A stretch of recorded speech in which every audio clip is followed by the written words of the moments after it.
জামাত ইসলামী যশোর জেলার সংগ্রামী আমির এবং যশোর 4 আসনের সম্মানিত এমপির বাড়িতে সন্ত্রাসী হামলা সংঘটিত হয়েছে।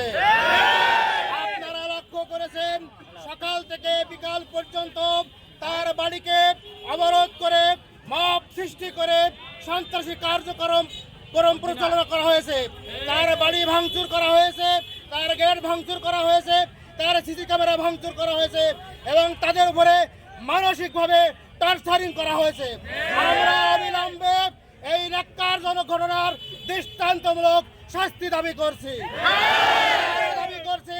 অবিলম্বে এই ঘটনার সুষ্ঠু তদন্তের মাধ্যমে সন্ত্রাসীদেরকে গ্রেপ্তার করতে হবে এবং আমরা ষড়যন্ত্রকারীদেরকে হুঁশিয়ার করে দিতে চাই, বাংলাদেশ জামাত ইসলামের আদর্শ অনুপ্রাণিত হয়ে মানুষ যখন দলে দলে এই সংগঠনে প্রবেশ করছে, ঠিক সেই মুহূর্তে এই সংগঠনের ভাবমূর্তিকে ক্ষুণ্ণ করার জন্য একটি চিহ্নিত মহল এবং সন্ত্রাসীরা আজকে ঐক্যবদ্ধ হচ্ছে। আমরা তাদেরকে স্পষ্ট জানিয়ে দিতে চাই, তোমরা যত ষড়যন্ত্র করো না করো, বাংলাদেশ জামাত ইসলামের অগ্রযাত্রাকে কখনো রোকা সম্ভব হবে না।